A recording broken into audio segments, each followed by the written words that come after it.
The rain hadn't stopped for 3 days in Chicago, and Sarah Collins was drowning in more ways than one. The man in the corner booth didn't belong at the Rusty Spoon. Not with that suit, that watch, that predatory stillness that made the air feel electric and wrong. He'd sat there for over an hour, black coffee going cold, eyes tracking her every move like she was a problem he was solving. When he finally left, the tip line on his receipt was blank, $0. But beneath the plate, folded with surgical precision, was a napkin marked with something dark. Blood, maybe. And a message in handwriting too elegant for a place like this. 10 p.m. You have 30 seconds to live. Sarah's heart stopped. The clock on the wall read 9 hours, 59 minutes, and 47 seconds. 13 seconds. The door opened. Welcome back, my fierce hearts and midnight dreamers. Before we dive in, make sure you're subscribed, hit that like button, and tell me where you're watching from. I love seeing our little dark romance family stretch across cities, countries, and time zones. Every click, every comment, every bit of love you leave here helps us keep unraveling these dangerous love stories and high-stakes betrayals together. So find your quiet place, dim the lights, and get ready. Let's begin. The Rusty Spoon sat on the south edge of Chicago, where the streetlights flickered more than they worked, and the pavement buckled under the weight of decades of neglect. It was the kind of place people came when they'd run out of better options. Truck drivers killing hours before dawn halls, factory workers too bone-tired to heat up leftovers, college kids stretching a single cup of coffee across 3 hours of cramming. Sarah had worked these tables for 4 years. Before that, she'd been studying social work at community college, dreaming of a life where she could help kids like the one waiting for her at home. Then her parents died. Her father in an accident the police called suspicious but never investigated.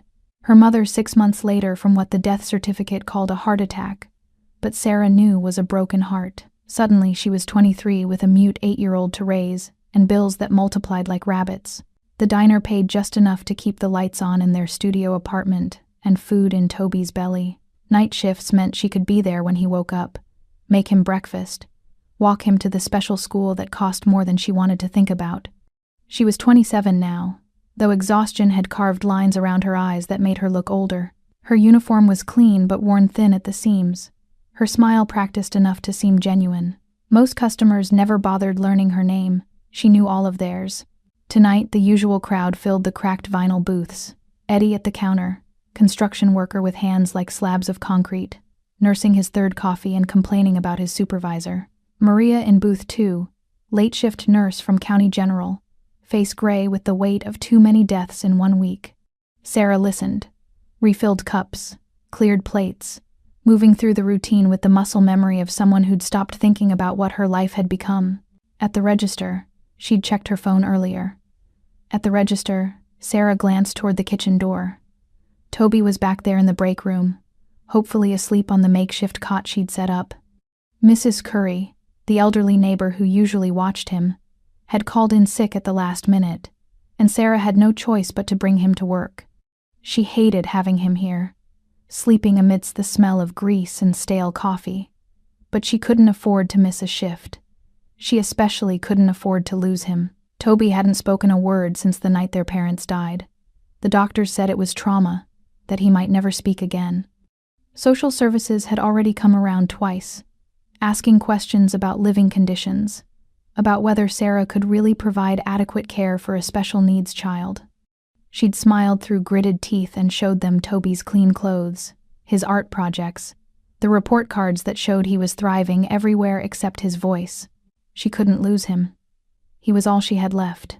At 9:30, the man in booth 7 had appeared like a shadow given form. Sarah hadn't even heard the door chime. One moment the booth was empty. The next he was sliding into it with the liquid grace of something apex. Asian features, sharp cheekbones, black hair styled back from a face that could have been carved from marble, mid-30s, maybe. The suit was midnight black, perfectly tailored, the kind that whispered money so loudly it didn't need to shout. His watch caught the fluorescent light. Platinum, a piece of luxury that outshone the diner itself. He didn't look at the menu. Black coffee. His voice was low, controlled, with the barest trace of an accent. Korean, maybe. Sarah poured, hyper-aware of how her hand didn't quite shake. Up close, He smelled like rain and something darker. Sandalwood and ozone and danger. "Anything else?" she'd asked. No. For the next hour, he sat there. Didn't touch his phone. Didn't read. Just watched. At first, Sarah thought he was watching the door, waiting for someone. Then she realized his eyes followed her. When she refilled Eddie's cup. When she cleared Maria's plate. When she crouched down to pick up a dropped napkin and felt the weight of his gaze on the back of her neck like a physical touch. It made her skin crawl. It made something else inside her wake up. Something she'd thought died with her dreams of college and normalcy. At 9:58, he'd stood. Walked to the register like he owned the floor beneath his feet. Sarah met him there, forcing her customer service smile. "Just the coffee?" "Yes." The total came to $3.50. He'd handed her a black credit card, the kind with no spending limit. She ran it, gave him the receipt. He signed it with a fountain pen he pulled from his jacket, the scratch of metal on paper too loud in the sudden quiet. Then he walked out into the rain without a word. Sarah looked down at the merchant copy. Tip line, $0. The disappointment hit harder than it should have. She was used to bad tips, to being invisible. But something about him, about the way he'd watched her, studied her, made the zero feel personal. Like he'd weighed her worth and found it wanting. She'd grabbed a bus tray and headed for booth 7, ready to wipe down the table and forget the strange, unsettling man in the expensive suit. That's when she saw the napkin. It sat beneath where his coffee cup had been, folded into a precise triangle. When Sarah lifted the plate, she saw the dark stain on the white paper. Blood, fresh enough to still be slightly damp. Her hands shook as she unfolded it. The handwriting was elegant, controlled. Each letter formed with the precision of someone used to signing death warrants. 10 p.m. You have 30 seconds to live. Sarah's heart hammered against her ribs. She looked at the clock mounted above the register.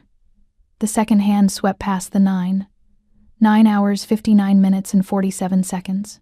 13 seconds. The door chimed. Sarah's head snapped up. A man stepped inside, tall and broad, wearing a rain-soaked trench coat. His hand was already sliding into his jacket. She saw the dull glint of gunmetal. Saw his eyes. Flat, professional, cold as frozen lakes. Lock onto her face. The silencer emerged from his coat. Her body moved before her mind caught up. She dropped the tray, the crash of breaking dishes lost beneath the roar of blood in her ears. She ran, not for the front door. The shooter was there. Not for the kitchen. Dead end. She ran for the break room where Toby was supposed to be asleep on the cot she'd set up. Wrapped in blankets because Mrs. Curry had called in sick, and Sarah had no choice but to bring him to work. Behind her, she heard Eddie shout, heard Maria scream, heard the soft foot-foot of suppressed gunfire, and the wet sound of a body hitting linoleum. Sarah burst through the break room door. Toby was awake, eyes wide with terror, scrambling off the cot. She grabbed his hand and ran for the back exit, the emergency door that led to the alley. She slammed into the push bar. The door didn't budge. "Sarah, honey." Benny's voice came from behind her, sad and apologetic. "I'm real sorry about this." She turned. The diner's owner, the man who'd hired her 4 years ago, who always gave her the best shifts, who let her bring Toby when she had no other choice, stood blocking the break room door with a shotgun cradled in his weathered hands. "They offered me $50,000, Benny said, and he actually sounded regretful. "I got grandkids, Sarah. I got medical bills. You understand." Sarah understood that she'd been a fool to trust anyone in this city. She understood that the man in the expensive suit hadn't left her to die. He'd warned her. 30 seconds. Just enough time to realize she was already dead. She pulled Toby behind her, putting her body between the boy and the gun, and waited for the blast. It came, but not from Benny's shotgun. The back door exploded inward, metal shrieking. A figure moved through the rain and smoke. The man from booth 7, no longer still, no longer watching. His hand held a matte black pistol, and before Benny could swing the shotgun around, the man fired twice. Benny went down screaming. Both kneecaps shattered. The man in the suit didn't even glance at him. He crossed the space between them in 3 strides, grabbed Sarah's arm with a grip like iron wrapped in silk, and pulled her and Toby through the ruined door into the alley. A black car idled there, armored and sleek as a panther. The back door was already open. "Get in." Sarah hesitated. Behind them, the shooter from the diner was coming. She could hear his footsteps. Beside her, Toby was shaking, silent tears streaming down his face. "Now," the man said, and there was no room for argument in his voice. Sarah grabbed Toby and threw herself into the car. The man slid in after them, slammed the door. The car was already moving before the locks engaged.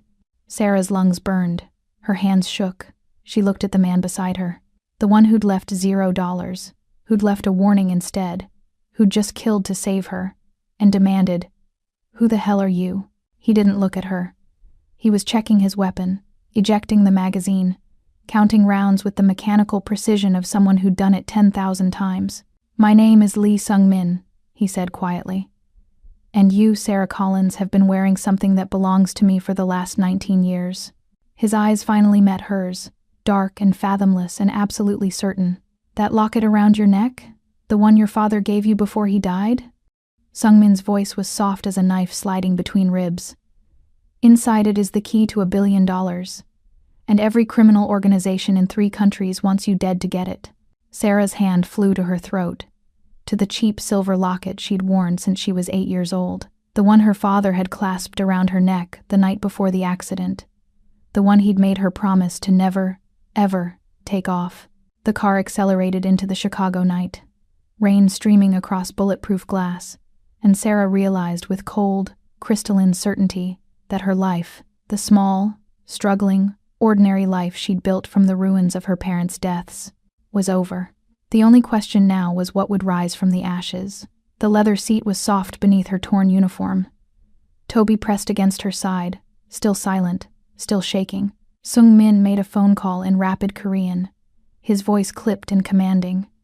Sarah closed her eyes and remembered the last time she'd seen her father alive. The fear in his eyes, the way he'd held her face in his hands, and told her she was braver than she knew. She'd thought he was saying goodbye. She hadn't realized he was giving her a life sentence. The leather seat was soft beneath her torn uniform. Toby pressed against her side, still silent, still shaking. Sung-min made a phone call in rapid Korean, his voice clipped and commanding. Sarah closed her eyes and remembered the last time she'd seen her father alive. The fear in his eyes, the way he'd held her face in his hands and told her she was braver than she knew. She'd thought he was saying goodbye. She hadn't realized he was giving her a life sentence. The car smelled like leather and gunpowder, and that sandalwood scent that clung to Sung-min like a second skin. Sarah's hands wouldn't stop shaking. She pressed them against her thighs, willing herself to breathe, to think, to process what had just happened. Benny had tried to kill her. The diner, the one place she'd thought was safe, had been a trap all along. Sung-min ended his call and turned to face her. In the dim light of the car's interior, his features were all sharp angles and shadows, beautiful in the way a blade was beautiful, dangerous in the way fire was dangerous when you got too close. "The locket," he said. Not a question, a command. Sarah's hand flew to her throat, fingers closing around the cheap silver pendant. "No, Sarah." Her name in his mouth was a warning wrapped in silk. "I just saved your life. The least you can do is show me what 19 years of protection has bought." "Protection?" She laughed, and it came out broken, bitter. "You call this protection? A man just tried to murder me in the middle of a diner. My boss, someone I trusted, sold me out for $50,000. And you think you've been protecting me?" Sung-min's jaw tightened. "You're alive, aren't you?" The question hung in the air between them, sharp as a knife's edge. Sarah wanted to scream at him, to demand answers, to make sense of a world that had just fractured into 1,000 jagged pieces. But Toby was pressed against her side, his small body trembling, and she couldn't fall apart. "Not yet." "Where are you taking us?" she demanded. "Somewhere safe." "That's not an answer. It's the only one you're getting." Sung-min's eyes held hers, dark and bottomless. "Your father made a deal with very dangerous people, Sarah. He took something that didn't belong to him, something worth more than your life, more than mine, more than every person in this city combined. And before he died, he hid it. Sarah's chest tightened. My father died in a car accident. Your father was executed. The words fell like stones. They made it look like an accident because they still thought he'd tell them where the key was. But he didn't break, even when they killed your mother in front of him, even when they threatened to come for you next. He died protecting that secret. The car suddenly felt too small, the air too thin. Sarah couldn't breathe. Her mother's heart attack, the one that had taken her 6 months after her father's death, hadn't been a heart attack at all. It had been murder. And Sarah, stupid, naive Sarah, had believed the lies because the truth was too monstrous to comprehend. Why didn't they kill me? Her voice came out barely a whisper. If they knew he had a daughter, why leave me alive? Because they didn't know where you were. Sungmin's gaze dropped to the locket at her throat. Your father was meticulous. He had 3 different children by 3 different women, all kept secret, all hidden. You were the youngest, the hardest to find. And by the time they discovered your existence, you disappeared into foster care under a different last name. Sarah's mind reeled. 3 children, 3 mothers, her father, the man who'd read her bedtime stories and taught her to ride a bike, and promised her the world would be kind if she was kind first, had lived a life she'd never known, a life built on secrets and blood and lies. Collins isn't my real name, she said numbly. No. Your birth name was Sarah Park. You were adopted by the Collins family when you were 9, after your mother died and your father disappeared. They were good people. They kept you hidden, kept you safe. And when they died in that house fire 3 years ago, that wasn't an accident either. Not a question. Sarah was learning the shape of her new reality, and it was carved from betrayal and bones. No. Sungmin's voice was almost gentle. Almost. By then, the people hunting you had tracked the adoption records. The Collins family refused to give you up, so they burned. Sarah's stomach turned. She pressed her face against Toby's hair, breathing in the scent of the cheap shampoo she bought in bulk, grounding herself in the one thing that was still real, the boy she'd raised, the brother she'd protected, the last piece of family she had left. Except he wasn't her brother, was he? That truth hovered unspoken between her and Sungmin, heavy as a loaded gun. The car turned down a narrow street, then into an underground garage that opened like a mouth swallowing them whole. The space was vast and silent, filled with vehicles that gleamed like weapons under fluorescent lights. The driver, a man with a scar bisecting his left eyebrow, parked near a private elevator. Sungmin opened the door and stepped out in one fluid motion. He offered Sarah his hand. She stared at it, at the long fingers and the single platinum ring on his right hand, at the violence those hands were capable of, and the strange, unsettling gentleness with which he'd pulled her from the diner's wreckage. She didn't take it. She climbed out on her own, pulling Toby with her. Sungmin's mouth curved, not quite a smile. Stubborn. Alive, she shot back, throwing his earlier word at him like a blade. Something flickered in his eyes. Respect, maybe. Or amusement at the kitten who thought she could scratch the wolf. The elevator ride was silent. Sarah watched the numbers climb. 10, 20, 30, 40.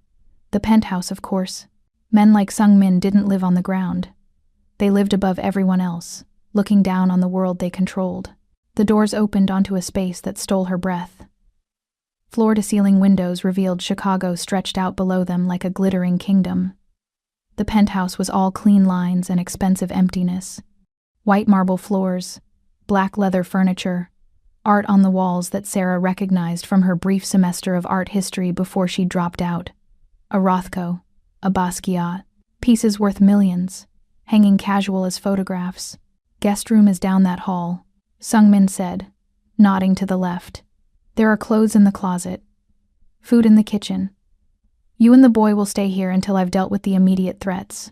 Dealt with, Sarah repeated. You mean killed. I mean neutralized. He shrugged off his jacket, and Sarah saw the shoulder holster. The gun nested against his ribs like a sleeping serpent. Benny was a loose end. The man in the diner was a hired contractor. Neither of them were the real problem. Then what is? Sungmin crossed to the bar, poured 2 fingers of amber liquid into a crystal glass. He didn't offer her one. The real problem is that every criminal organization, from here to Seoul, knows that somewhere in Chicago, there's a girl wearing a locket that contains the access codes to 15 offshore accounts holding $2 billion in laundered syndicate money. Money that was supposed to fund the next decade of operations. Money that your father stole and hid so well that even torture couldn't extract its location. He took a slow sip, watching her over the rim of the glass. The syndicate wants it back. The triad wants to steal it. The Bratva wants to leverage it. And every two-bit gang and freelance killer in the city wants the bounty that's been placed on your head. $3 million, Sarah. Alive or dead, though alive is strongly preferred. They want that locket intact. Sarah's hand went to her throat again, fingers closing around the familiar weight of the pendant. It had been her father's last gift, the only thing she had left of him. She'd worn it every day for 19 years, through foster care and adoption and loss and poverty, through every moment of her small, struggling life. And all that time, she'd been wearing a death sentence. "Why do you care?" she asked. "If all these people want the money, what makes you different?" Sung Min set down his glass with a soft click. "Because the money is mine. Your father didn't just steal from the syndicate, he was my father's accountant. The man my father trusted above all others.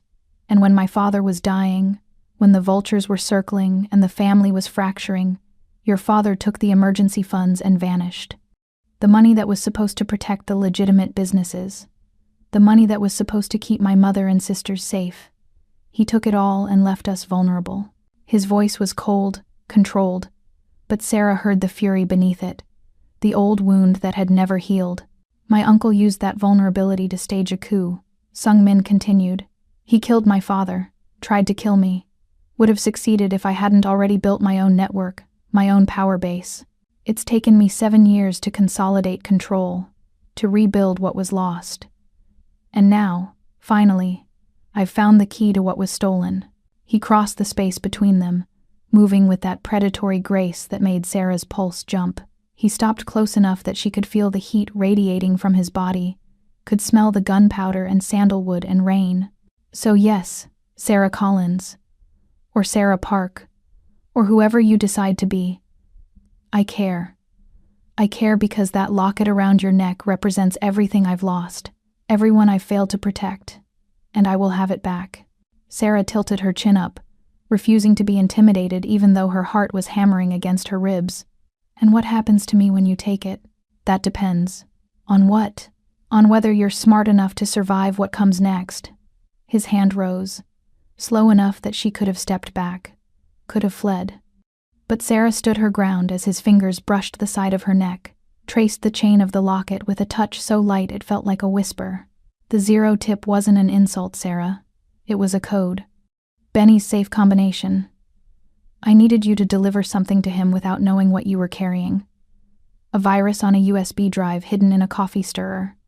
Once you served me, once the drive made contact with his computer system through the security footage, I had access to everything.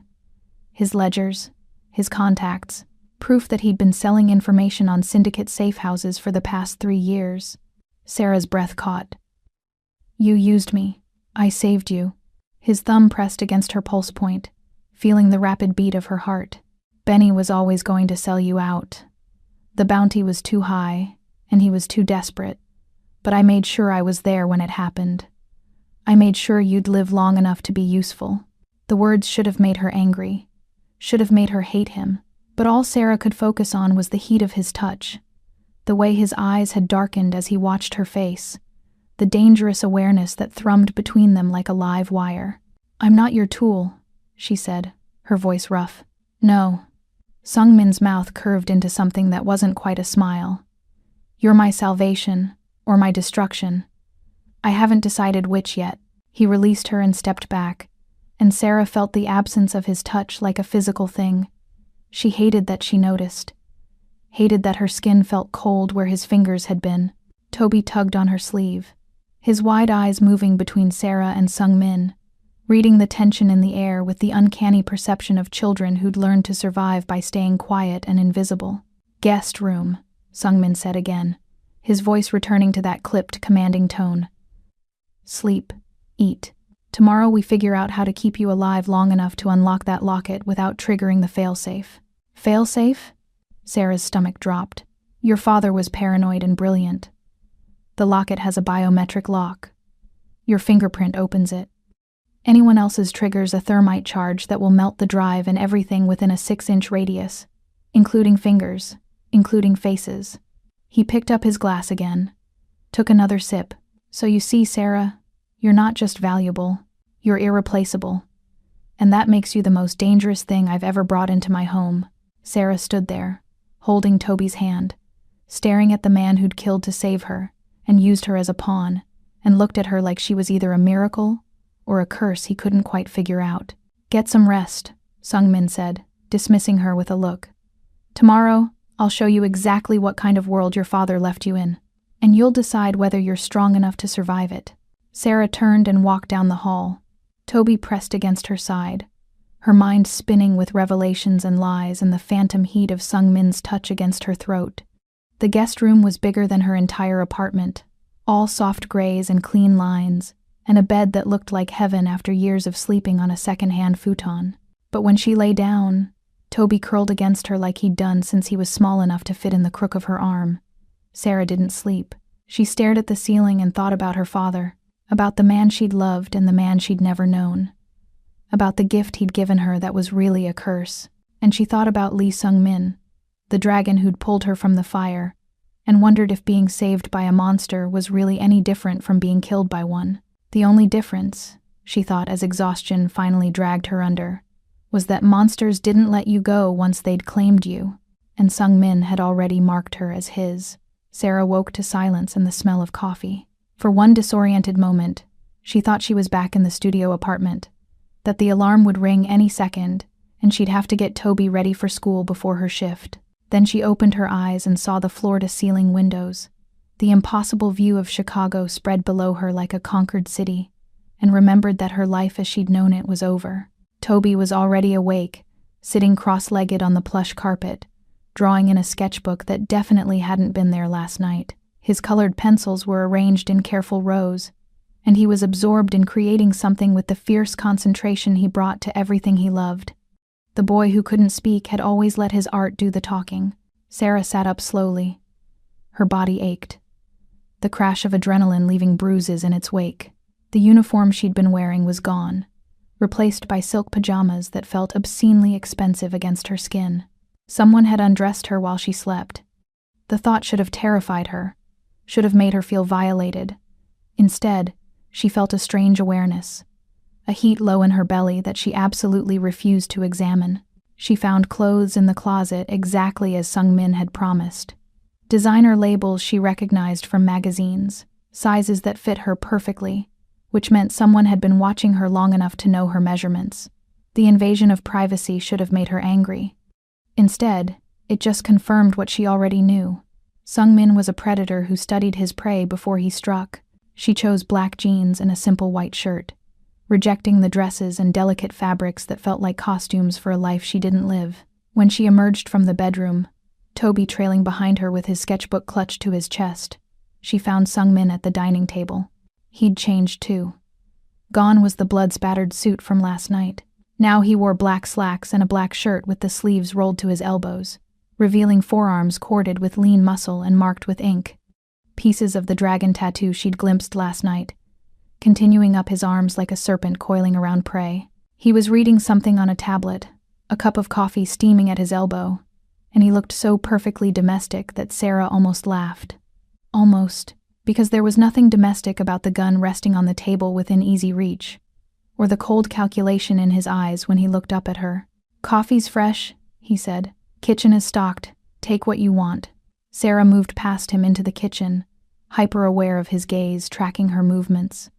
The space was immaculate, all marble and steel, and appliances that were far beyond what she'd ever imagine owning, each one gleaming with perfection. She poured coffee into a mug that felt too delicate in her hands, added sugar because she needed the sweetness to cut through the bitterness of everything else. When she returned to the dining room, Toby had already gravitated towards Sung-min, showing him the drawing he'd been working on. It was the diner, Sarah realized. The rusty spoon rendered in careful detail, down to the cracked vinyl seats and the flickering neon sign. But in Toby's version, the diner was on fire, flames consuming the building while two figures stood in the foreground, watching it burn. Sung-min studied the drawing with the same intensity he brought to everything. "You're talented," he said to Toby. Not talking down, not patronizing, just stating a fact. Toby's face lit up the way it always did when someone acknowledged his art. He turned to a fresh page and started drawing again, this time sketching Sung-min's face with quick, confident strokes. "He likes you," Sarah said, sitting down across from Sung-min. "That's unfortunate for both of us." "Why unfortunate?" "Because liking you seems dangerous." Sung-min's mouth curved. "Liking me is the least dangerous thing about your situation, Sarah." He pushed the tablet across the table. Sarah looked down at the screen and felt her stomach drop. It was a news article from this morning, the headline stark and brutal. "Late-night diner shooting leaves 3 dead." Below it, crime scene photos. The rusty spoon cordoned off with yellow tape. Benny's body being wheeled out on a stretcher. A white sheet covering what the bullets had done. 3 dead, Sarah whispered. "But you only shot Benny." The contractor killed a customer trying to play hero. Then he killed the cook when the man came out of the kitchen with a knife. Eddie and Marcus. Good men who died because they were in the wrong place at the wrong time. Sarah's vision blurred. Eddie with his construction worker hands and his complaints about his supervisor. Marcus who always saved her the best slice of pie. Both dead. Both gone. Because of her. Because of the thing hanging around her neck. "The police will be looking for me," she said. "The police will be looking for a waitress named Sarah Collins, who disappeared during the shooting." "But Sarah Collins doesn't exist anymore." Sung-min pulled up another document on the tablet. A death certificate with her name on it, dated 4 years ago. "As far as the world is concerned, you died in the same house fire that killed your adoptive parents." The Sarah Collins who worked at the Rusty Spoon was using stolen identity documents. "The police will chase that ghost for a while, but eventually the trail will go cold." "You erased me." The words came out hollow. "I saved you." He said it matter-of-factly, like there was no difference between salvation and obliteration. "The girl you were is dead, Sarah. The question now is who you're going to become." She wanted to throw the coffee in his face, wanted to scream at him that he didn't get to decide who she was, that she wasn't his project or his possession. But Toby was watching them with wide, worried eyes. And Sarah had learned a long time ago that survival meant swallowing rage and choosing your battles. "You said there was a failsafe," she said instead. "Show me." Sung-min stood and walked to a door Sarah hadn't noticed before, hidden in the wall paneling. He pressed his palm to a biometric scanner, and the door clicked open. Beyond it was a room that looked like something between a library and a bunker, floor-to-ceiling screens displaying security feeds, a workstation with enough computer equipment to run a small country, and a wall safe that probably contained enough weapons to start a war. He gestured her inside. Sarah followed, Toby close behind her, both of them, stepping into Sung-min's true domain.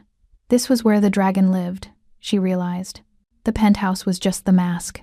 Sung-min pulled out a chair at the workstation and indicated she should sit. When she did, he leaned over her, close enough that she could feel the heat of his body, smell that sandalwood scent that seemed to cling to his skin.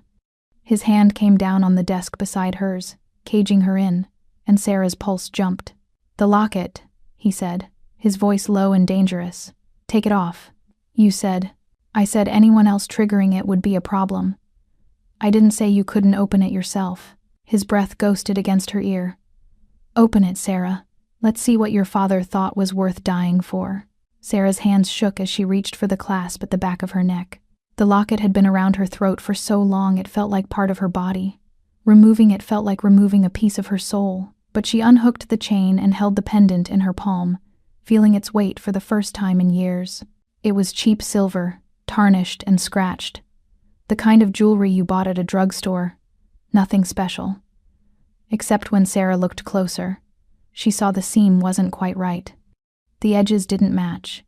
It had been modified, carefully and expertly, to hide something more than just a photograph. "Your thumb," Sung-min instructed. "Press it to the center." Sarah did. For a moment, nothing happened. Then she felt a tiny pinprick, the biometric scanner reading her fingerprint, tasting her blood. The locket grew warm in her hand, almost hot. She nearly dropped it, but Sungmin's hand covered hers, holding the pendant steady, his fingers threaded through hers. The locket clicked open. Inside, where there should have been a photograph, there was a micro SD card embedded in a custom housing. Smaller than her fingernail, worth more than her life. $2 billion, Sungmin murmured. Compressed into something you could swallow if you needed to. He took the locket from her hand, careful not to trigger the failsafe, and inserted the SD card into a reader on his computer. Lines of code scrolled across the screen, green text on black background, the language of money and power in digital kingdoms. Account numbers, Sungmin said, his voice tight with something Sarah couldn't name. Relief? Rage? 15 offshore banks, 7 countries. Every cent accounted for. He pulled up another window, started typing commands. Sarah didn't understand. Your father was meticulous. He built in redundancies, fail-safes, dead man switches. It's going to take days to access everything without triggering alerts. Days you don't have, Sarah guessed. No. Sungmin turned to face her, and the look in his eyes made her breath catch.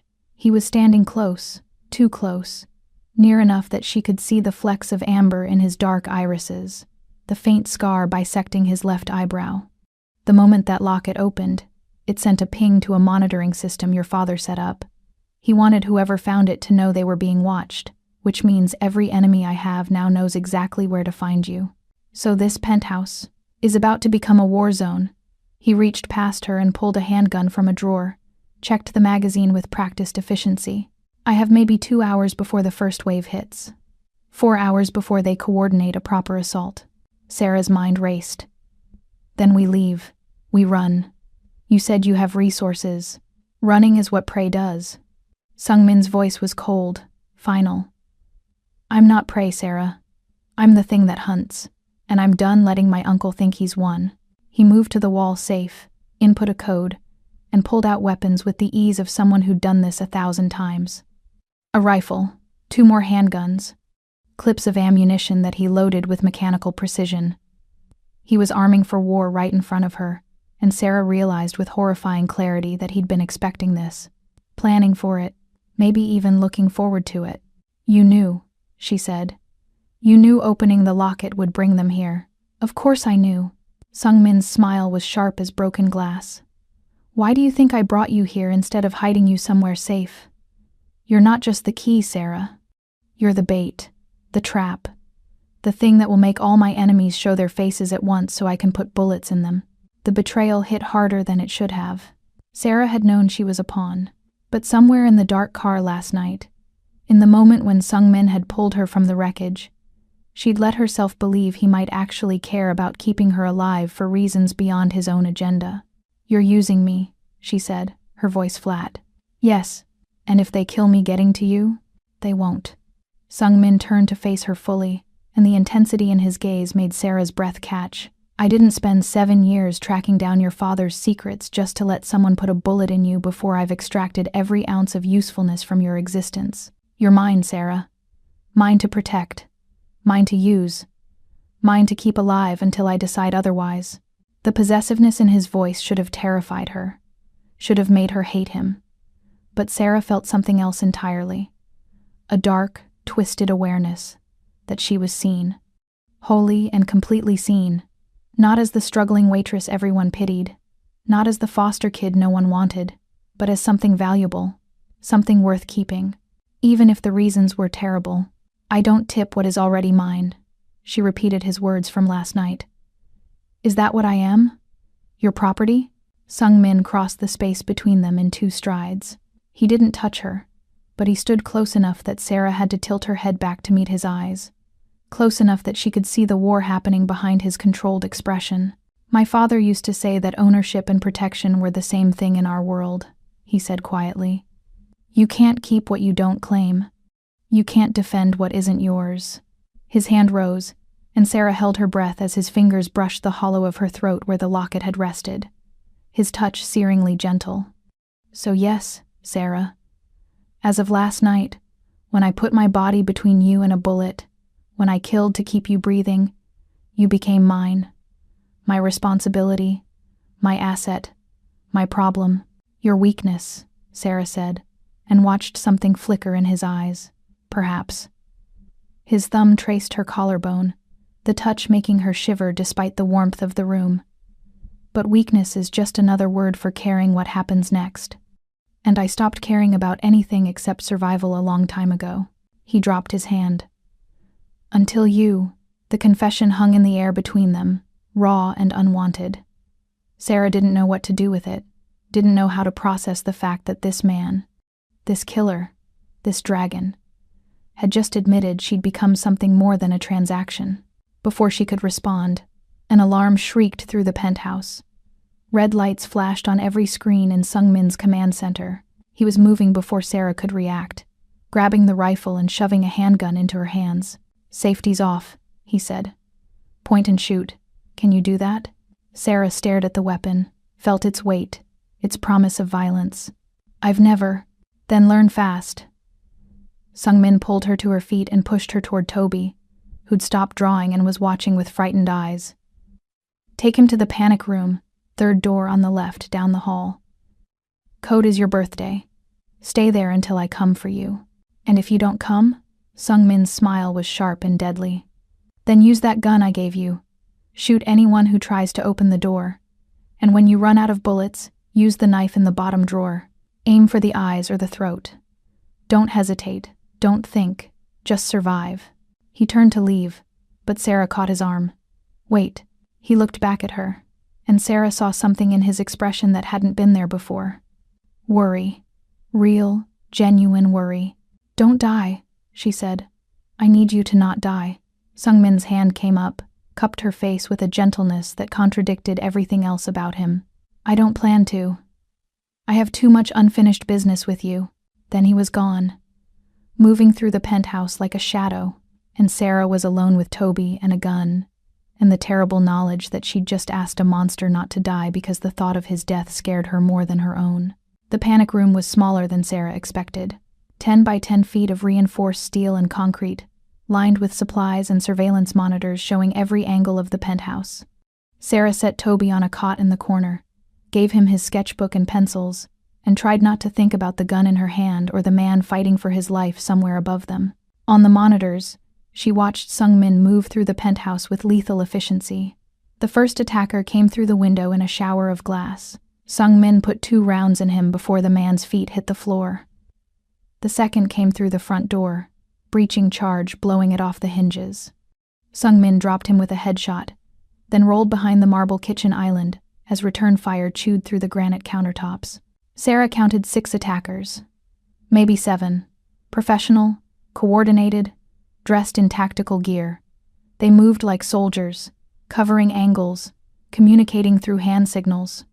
Sungmin moved like something else entirely. A dancer, a devil. Every motion purposeful, every shot precise. He wasn't just fighting, he was performing, demonstrating dominance, showing his enemies exactly who they'd been foolish enough to attack. But even dragons could be overwhelmed by numbers. Sarah watched one of the attackers flank around through the library. Watched him raise his weapon, line up the shot at Sungmin's exposed back. Her breath caught. The gun in her hand felt impossibly heavy. Sungmin spun, but too slow. The attacker's finger tightened on the trigger. Then the attacker's head snapped back, blood spraying. He dropped. Another figure emerged from the shadows. One of Sungmin's men, Sarah realized.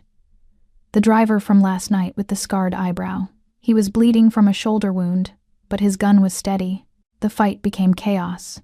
More of Sungmin's people appeared, defending their territory with the same brutal efficiency as their boss. The attackers were good, but they were fighting on Sungmin's ground, by Sungmin's rules. One by one, they fell. And through it all, Sarah couldn't look away. Couldn't stop watching the way Sungmin moved, the grace and violence braided together. He was beautiful in the way a storm was beautiful, devastating and powerful and utterly beyond control.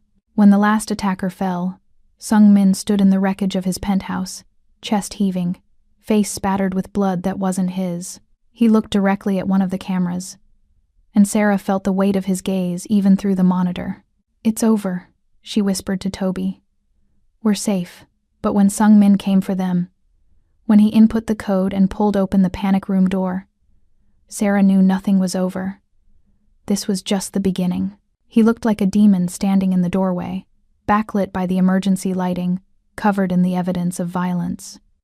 But when he saw Sarah and Toby unharmed, something in his expression softened, just for a moment. Just enough. "You're hurt," Sarah said, because she'd seen him take a graze across his ribs during the fight. "I've had worse."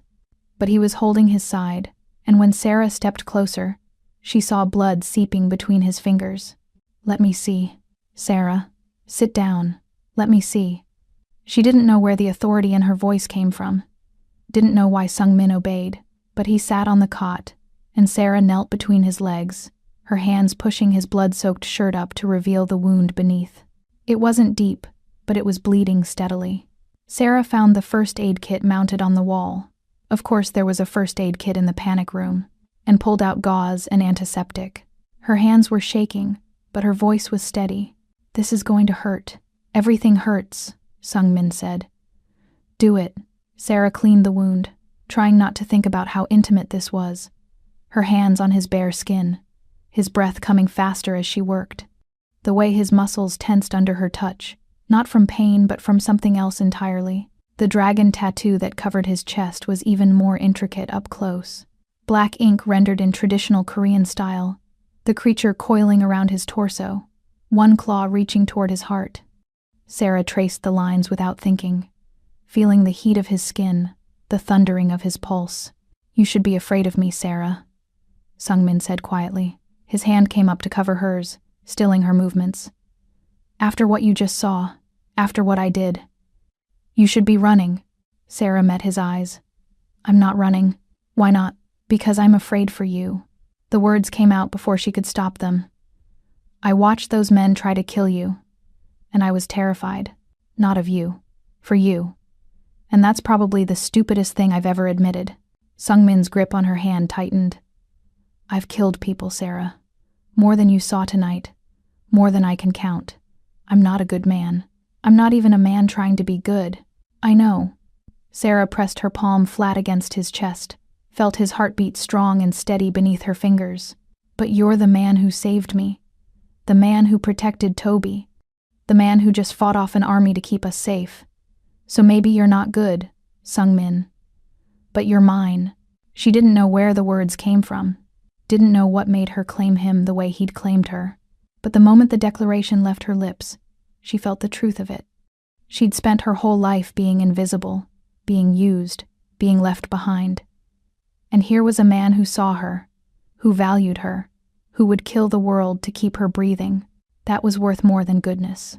Sung-min's free hand came up to cup her face. His thumb brushed her cheek, the touch achingly gentle. "You have no idea what you're saying yes to. Then show me." "Sarah, show me," she insisted. "Show me what I'm choosing. Show me who you really are." For a long moment, Sung-min just stared at her. And Sarah saw the war in his eyes, the calculation fighting against something deeper, something raw and desperate. Then he was pulling her up, pulling her close, until she was standing between his spread thighs, their faces level, their breath mingling. "I'm the man who will burn this city to ash to keep you safe," he said, his voice low and fierce. "I'm the man who will make you watch while I destroy everyone who's ever threatened you.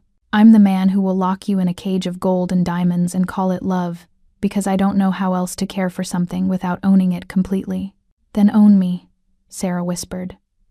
"Because I'd rather belong to a monster who keeps me alive than be free and dead." Sung-min made a sound low in his throat, something between a growl and a groan.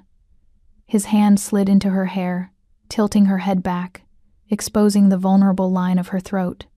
For a heartbeat, Sarah thought he might bite her there, might mark her the way predators marked their territory.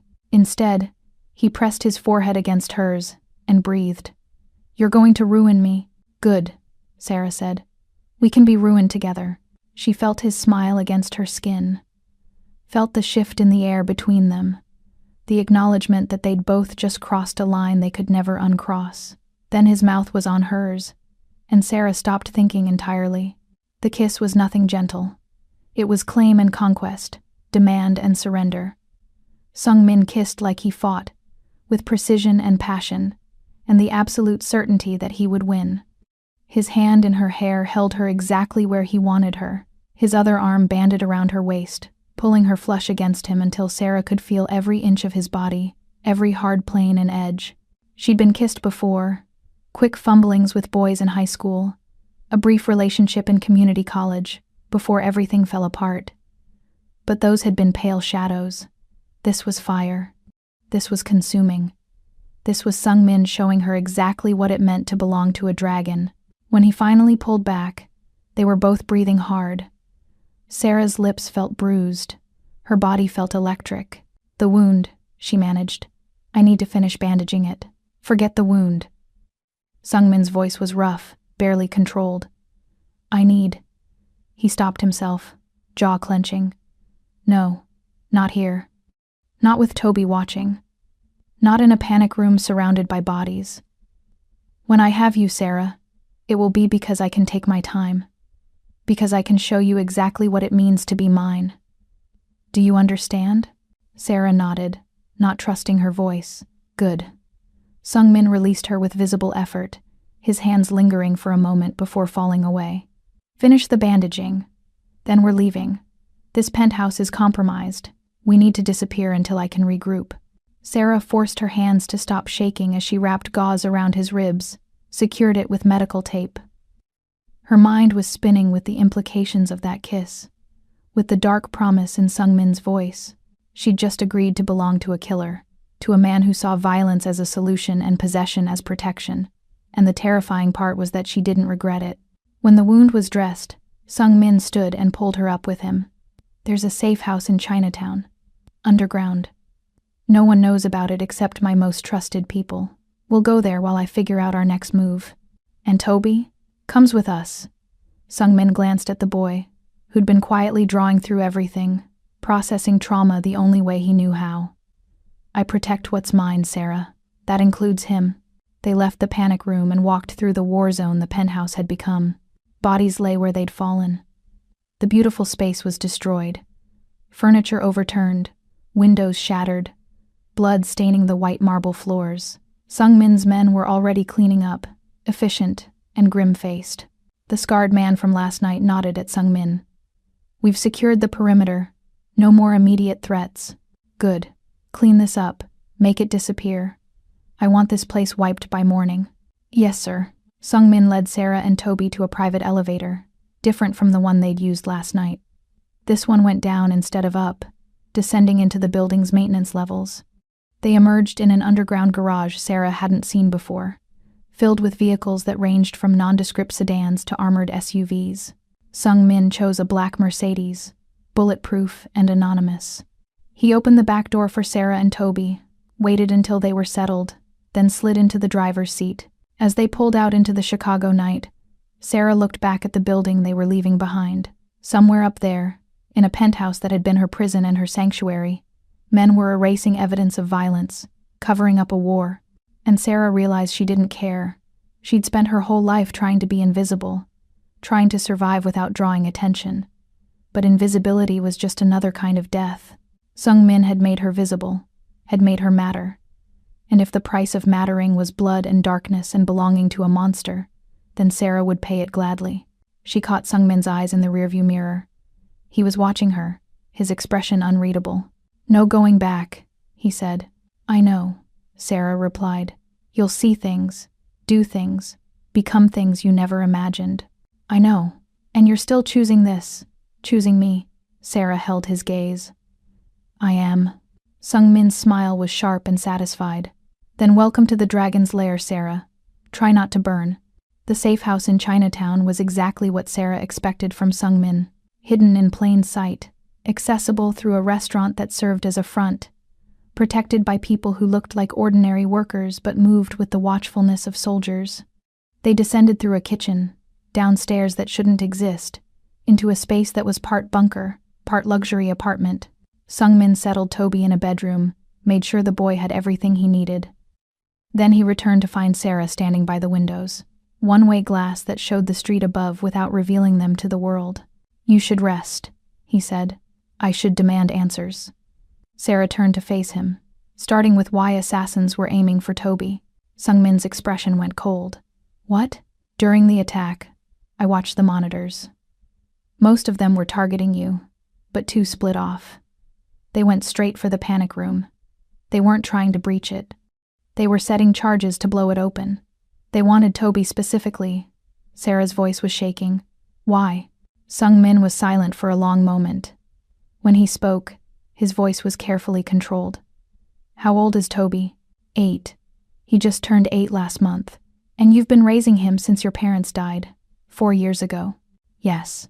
Sarah's chest tightened with the dawning realization that she'd missed something crucial. Your father hid a lot of things, Sarah. Offshore accounts, criminal connections, his own dark past. Sungmin crossed to the bar, poured whiskey with hands that weren't quite steady, but his greatest secret wasn't the money. It was the child. Sarah felt her world tilting. No, your father didn't just work for my father. He worked for my mother too. Keeping records, managing accounts. He was in our home constantly. And my mother, Sungmin's voice went tight. She was lonely. My father was always traveling, always building his empire, and your father was kind, present. Everything my father wasn't. You're saying... Sarah couldn't make herself finish the sentence. I'm saying that 8 years ago, my mother became pregnant. Not by my father, by yours. Sungmin drank the whiskey in one swallow. It was a scandal that would have destroyed both families. So they made a deal. Your father would take the child, claim it as his adopted son, hide him until the political situation stabilized. In exchange, my father would spare your father's life and give him access to the emergency funds. Enough money to disappear if things went wrong. Toby, Sarah whispered. Toby is your half-brother. Yes. Sungmin set down the glass with deliberate care, which makes him a threat to my uncle, a legitimate heir to the family fortune. If my uncle kills me and the truth about Toby comes out, the old families will demand Toby take his place in the syndicate, a child they can control. A puppet heir. Sarah's mind was reeling. Every truth she'd built her life on was shattering. Her father hadn't adopted Toby out of kindness. He'd taken the boy to hide him. Toby wasn't her brother. He was Sungmin's brother. And Sarah had been raising the heir to a criminal empire without knowing it. The locket, she said. The money. It wasn't just stolen funds. It was Toby's inheritance. Yes. Sungmin moved closer. Your father was protecting my brother, protecting my family's future. And when my uncle killed him for it, when he came after your mother, your father made sure Toby would be hidden so thoroughly that no one could find him. He gave the boy to you, Sarah. Made you his guardian without ever telling you why. Because he trusted you to keep Toby safe. But I didn't know. Sarah's voice broke. I didn't know what I was protecting him from, which is exactly why you succeeded. Sungmin's hands came down on her shoulders, grounding her. If you'd known the truth, you would have run differently, hidden differently, made different choices. Your ignorance was Toby's greatest protection. Sarah felt tears burning her eyes. So everything, the adoption, the fire that killed my parents, the diner job, all of it, was just moves in a game I didn't know I was playing. Yes, and now? What happens to Toby now? Sungmin's grip tightened. Now. He stops being your brother and becomes mine. Now I protect him the way I should have been protecting him all along, if I'd known he existed. Now we use the money your father died hiding to destroy my uncle and everyone who's ever threatened our family. Our family, Sarah repeated. The words felt strange. Foreign. I'm not family, Sungmin. I'm just the girl who got caught in the middle. You're the woman who raised my brother. Sungmin's voice was fierce. You're the woman who kept him safe when I couldn't. You're the woman who loved him without knowing he was worth billions, without knowing he had a drop of syndicate blood in his veins. That makes you more family than most of the people who share my last name. Before Sarah could respond, the door to Toby's room opened. The boy emerged, sketchbook in hand, and walked straight to Sungmin. He held up the drawing he'd been working on. Sarah's breath caught. It was a portrait. Toby and Sungmin side by side. The resemblance was subtle but unmistakable once you knew to look for it. The shape of their eyes, the curve of their mouths, the way they both held themselves with a watchful stillness. Below the portrait, in careful letters, Toby had written a single word: brothers. Sung-min stared at the drawing for a long moment. When he looked up at Toby, his expression was raw, vulnerable. You knew. Eh? Toby nodded. He pointed to Sung-min, then to himself, then to the picture. Then he smiled, the first smile Sarah had seen from him since the night their parents died. You knew, Sung-min repeated, his voice barely a whisper. And you were waiting for me to figure it out. Toby nodded again. Then he did something that broke Sarah completely. He reached out and took Sung-min's hand, squeezed it tight, and held on. Sung-min dropped to his knees in front of the boy.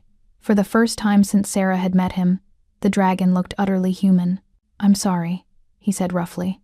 I'm sorry I didn't find you sooner. Sorry I didn't protect you.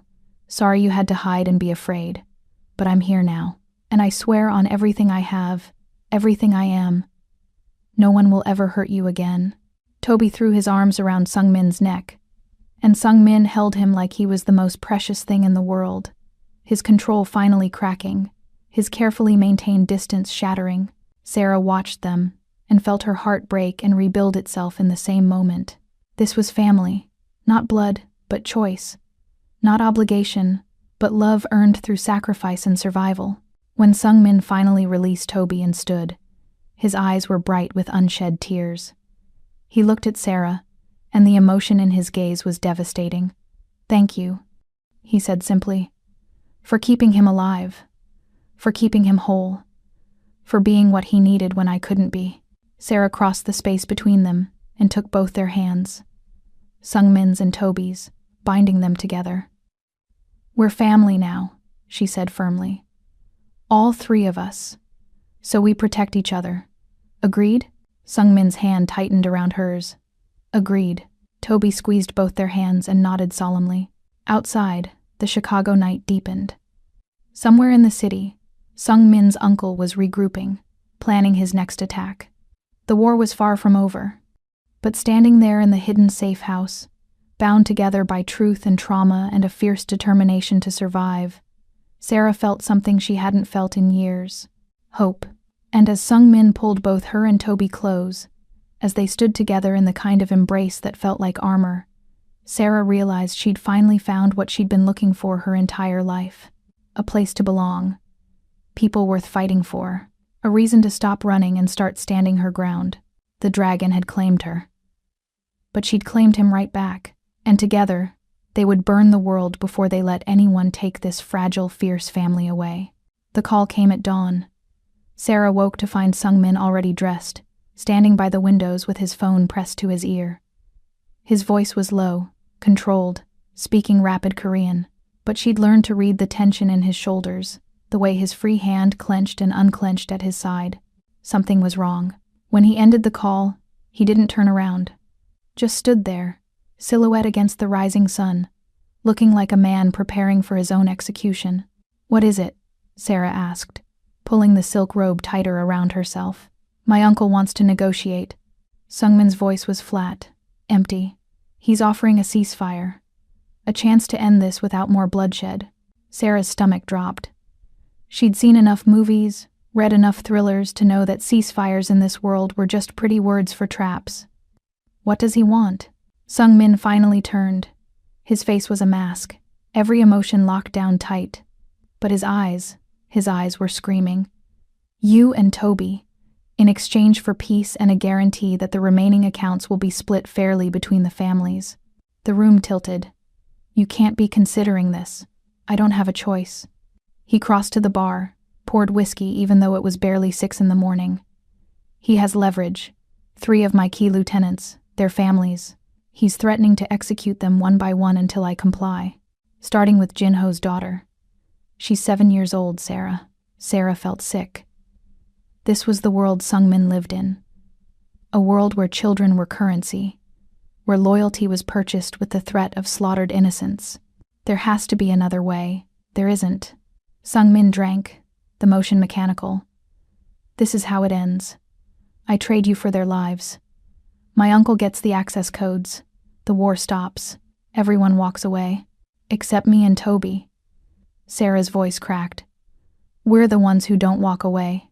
Sungmin set down the glass with deliberate care. No, you don't. The betrayal hit like a physical blow. Sarah had known. Somewhere deep down, she'd always known. That when it came down to choosing between her and his empire, the dragon would choose power. But knowing and experiencing were different kinds of pain. I see. She stood, wrapped her dignity around herself like armor. When? Noon. Neutral ground. The old warehouse district by the river. Sungmin wouldn't meet her eyes. You have 3 hours to say goodbye to Toby. To prepare him. Prepare him for what? For the fact that the man he thinks is his brother is selling him to a monster. Now Sungmin's gaze snapped to hers, and the fury there was volcanic. You think I want this? You think this doesn't destroy me? But I have hundreds of people depending on me, Sarah. Families who've sworn loyalty. Children who only exist because their parents believed I would protect them. What am I supposed to do? Let them all die for 2 people? Yes, Sarah shouted. If those 2 people are your son and the woman. She stopped herself, the words dying in her throat. The woman what? Sungmin moved closer, predatory and desperate. Say it, Sarah. Finish that sentence. But she couldn't, because admitting it would make the betrayal hurt even more. The next 3 hours passed in mechanical silence. Sarah dressed in the clothes Sungmin provided. Dark jeans, a black jacket, practical shoes. She packed a bag for Toby with his sketchbook, his pencils, the few things that brought him comfort. The boy watched her with knowing eyes, understanding without words that something terrible was coming. When Sungmin's car pulled up to the warehouse, Sarah felt the weight of finality. This was where her story ended. Not with freedom, not with love, but with a transaction. A zero-sum game where she'd always been the losing bet. The warehouse was exactly what she'd expected. Rusted metal, broken windows, the smell of decay and river water. Sungmin's uncle waited in the center, flanked by a dozen armed men. He was older than Sungmin, his face carved with cruelty and years of violence. When he smiled, it was all teeth and malice. Nephew, he said in accented English. Always so punctual. Sungmin's hand was iron around Sarah's arm, dragging her forward. She tried to pull away, but his grip was merciless. Toby walked beside them, small and silent, clutching his sketchbook like a shield. The package, as promised, Sungmin said, his voice cold enough to freeze blood. Now release my people. The uncle gestured. 3 SUVs pulled up, doors opening to reveal the hostages, beaten, terrified, but alive. They stumbled out, were immediately surrounded by Sungmin's men who'd been waiting at the perimeter. Such trust you have, the uncle mocked. Willing to trade your precious key for these nobodies. The deal was clear. Sungmin shoved Sarah forward. She stumbled, caught herself, turned back to look at him. His face was stone. No emotion, no regret. Sungmin, she whispered. A plea, a prayer. He didn't respond. Just nodded to his uncle's men, who grabbed Sarah and Toby, started dragging them toward a waiting van. Sarah struggled, screaming his name. But Sungmin was already walking away, his back rigid, his hands clenched at his sides. He didn't look back. The van door slammed. Darkness swallowed them. Sarah pulled Toby close, felt his tears soaking into her jacket, and wondered if this was how her father had felt, knowing he'd sacrificed everything and everyone for survival, only to die anyway. The drive lasted 40 minutes. When they stopped, Sarah was hauled out into a compound that looked like a fortress. High walls, armed guards, cameras everywhere, the uncle's stronghold. The place no one had been able to find, no matter how many resources Sungmin had thrown at the problem. They were brought to a great hall, all dark wood and stolen art. The uncle sat in a throne-like chair, looking pleased with himself. He gestured Sarah forward.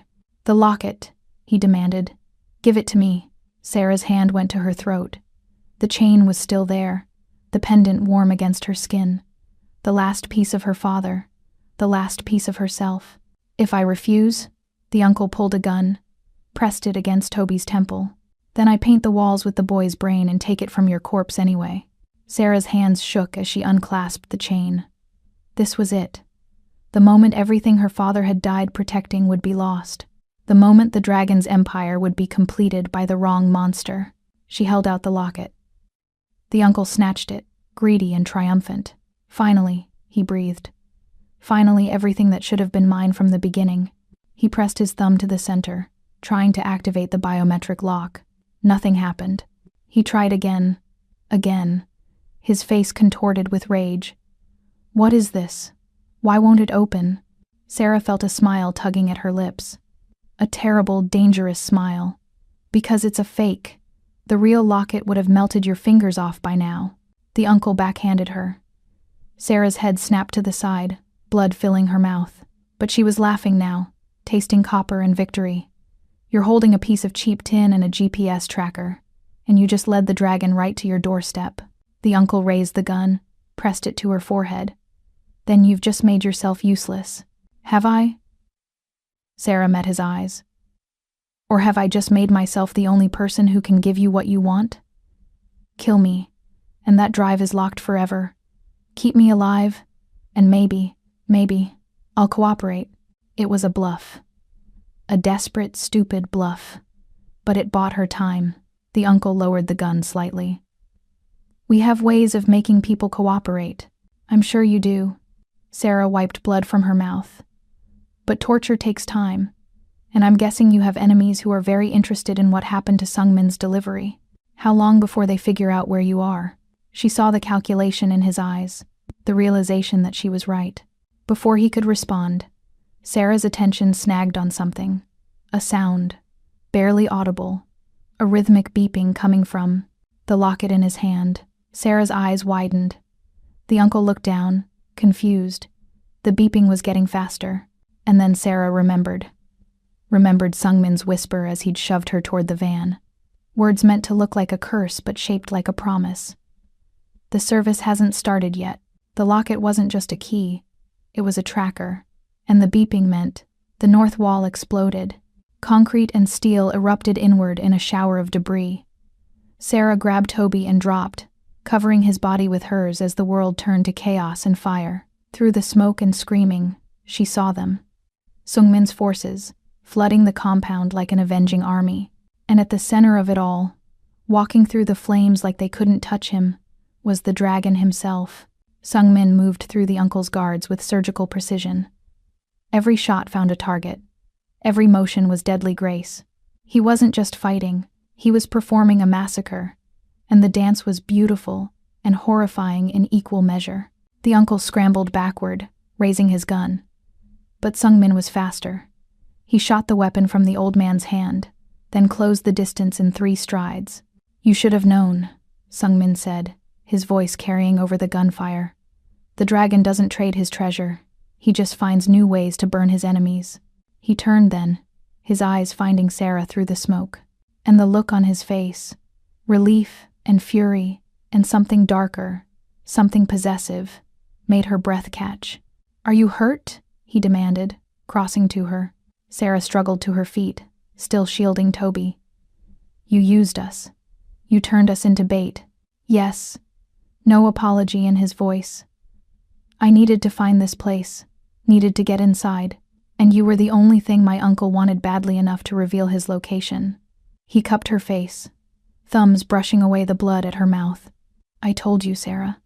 I don't trade what's mine. I just make my enemies think I do. You could have told me.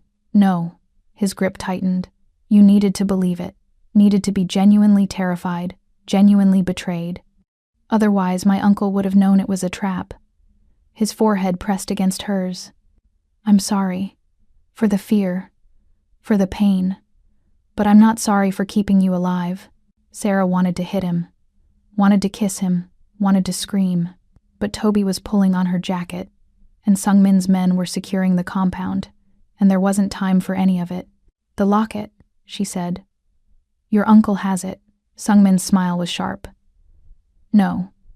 He has a replica I had made 3 days ago. The real one never left you.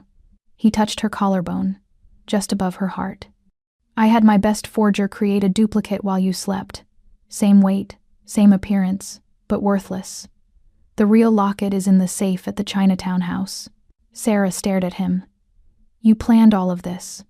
From the beginning. From the moment I left that note in the diner. Sungmin helped her to her feet. Every move. Every betrayal. Every moment of terror. All of it was necessary to get us here. To end this war decisively. He was right. Sarah could see it now. The elegant brutality of his strategy. But that didn't make the fear she'd felt any less real. Next time, she said quietly. Trust me enough to let me help plan the trap. Sungmin's expression softened. There won't be a next time. This ends today. The compound was secured within the hour. Sungmin's forces moved with practiced efficiency, rounding up the uncle's remaining loyalists, securing the perimeter. But the victory wasn't complete. Sungmin's lieutenants were shouting orders, their faces grim.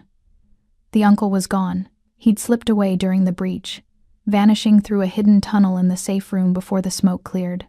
Sarah watched from the sidelines, Toby pressed against her side.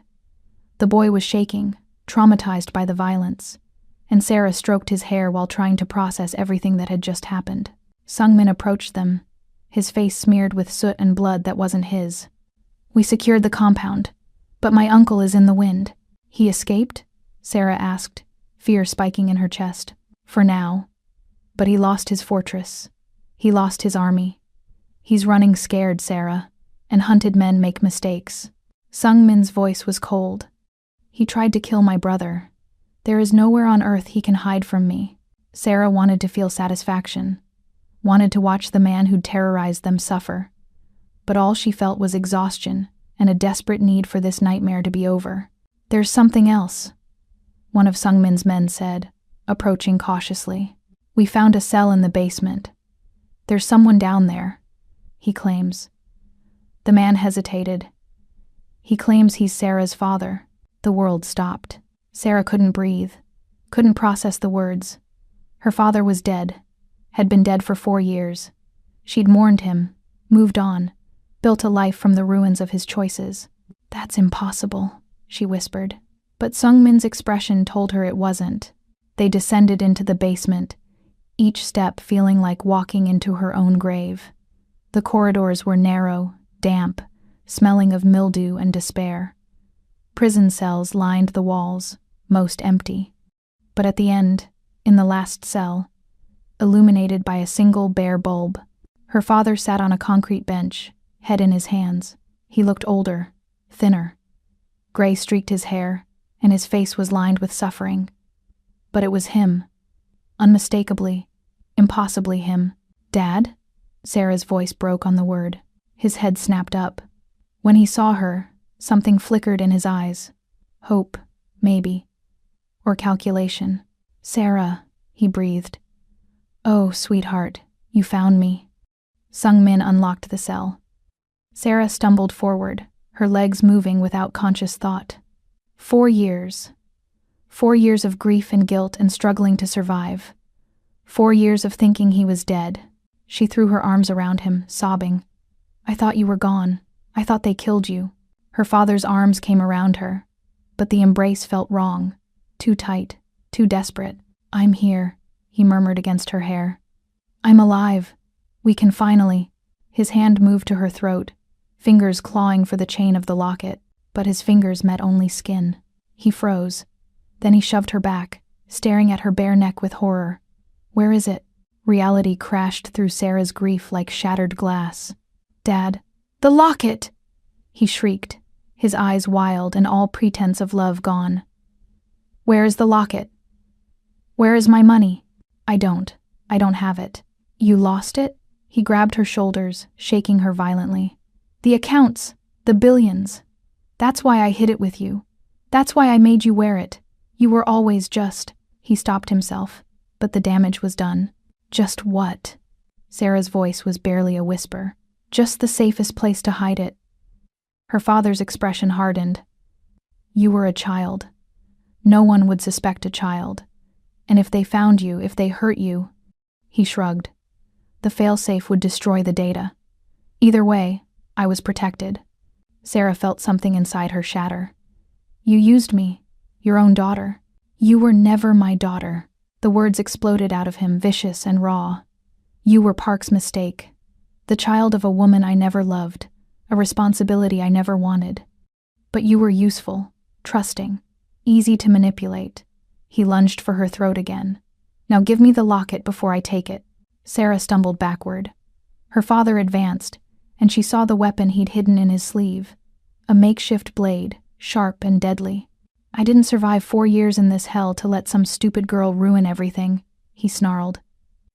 "You'll give it to me, or I'll cut it off you." He raised the blade. The gunshot was deafening in the confined space.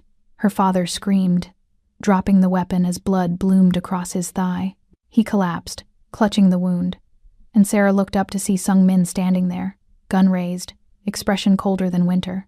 "Touch her again," Sung Min said quietly, "and the next bullet goes through your skull." He crossed to Sarah, pulled her behind him, putting his body between her and the man who'd just destroyed every memory of love she'd ever had.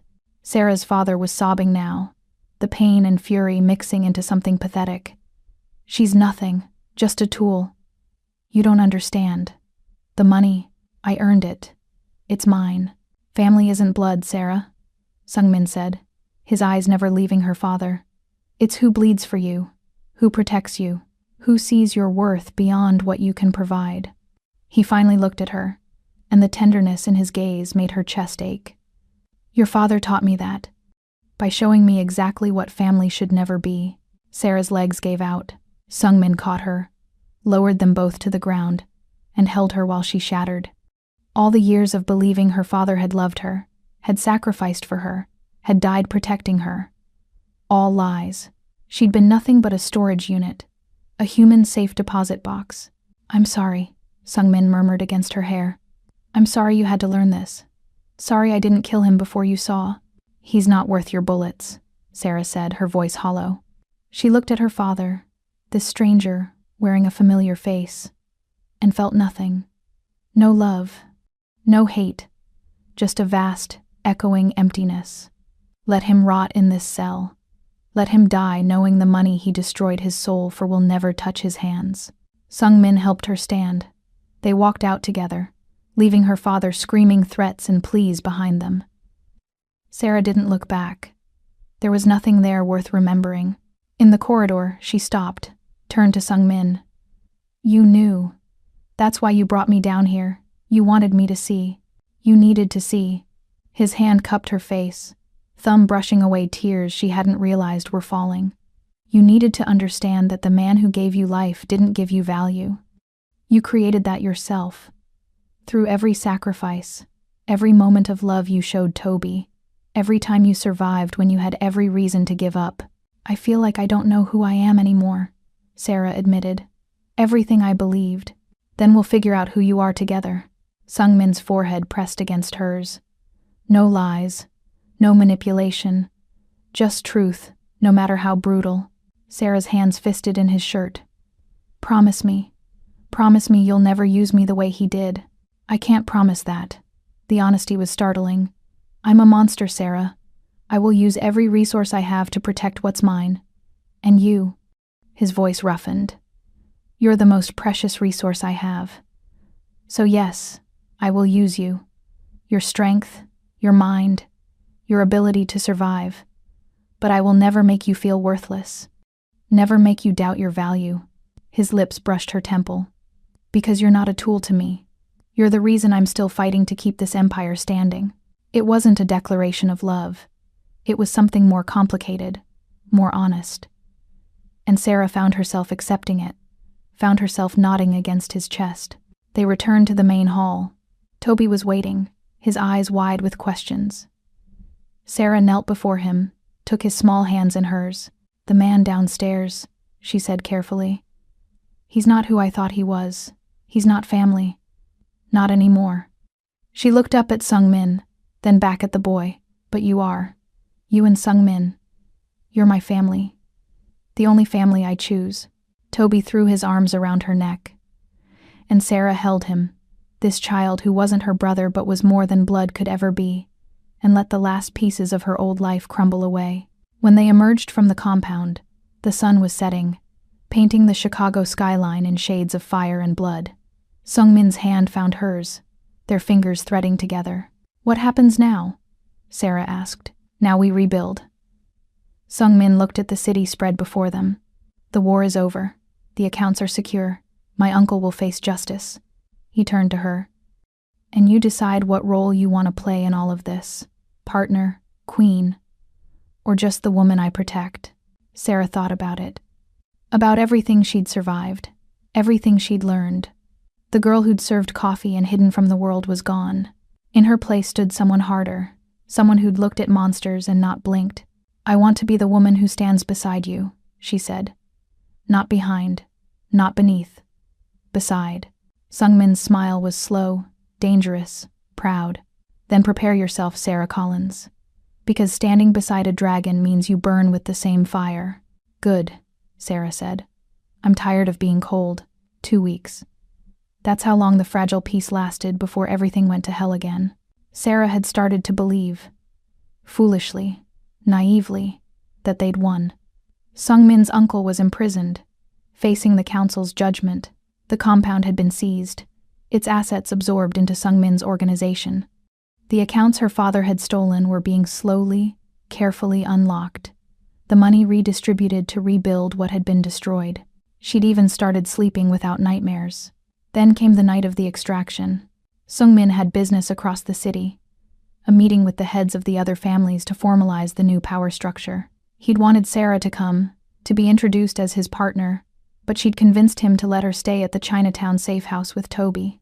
The boy had been having panic attacks, the trauma catching up with him now that the immediate danger had passed. He needed stability, routine, not more violence. Sungmin had agreed reluctantly, leaving a full security detail to watch them. It wasn't enough. The attack came at midnight. Explosives breached the ground floor entrance. Armed men poured in, professionals, coordinated, wearing the insignia of Sungmin's uncle's most loyal faction, the ones who'd gone underground after the compound fell. Sarah grabbed Toby and ran for the safe in the bedroom wall. She didn't have time to get a weapon, but she snatched the real locket from its velvet case, shoving it down her shirt just as the door splintered open. They cut her off before she could reach the panic room. She fought, using the self-defense moves Sungmin had been teaching her. But there were too many. They subdued her with brutal efficiency, zip-tied her wrists, threw her and Toby into a van. "The boss sends his regards," one of them said, and Sarah felt her blood turn to ice. The uncle had escaped. They were driven to a different location, an abandoned industrial complex on the outskirts of the city. Sarah was dragged out, forced to her knees on cracked concrete. Toby was pulled from the van, crying silently, and Sarah's heart shattered watching him struggle against his captors. "Easy, boy," one of the men said. "Your father will be here soon." And he was. 20 minutes later, a convoy of vehicles arrived. Sungmin emerged from the lead car, flanked by his lieutenants. But his weapons were holstered, his hands visible. He'd come unarmed, negotiating. The uncle stepped out from the shadows of a building, and Sarah's breath caught. He looked worse than he had in the compound, thinner, his face gaunt with hatred and pain, but his eyes burned with vindictive triumph. "Nephew," he called out. "So good of you to join us." "Release them!" Sungmin's voice was controlled, but Sarah could hear the fury beneath it. "This is between us. They have nothing to do with your vendetta.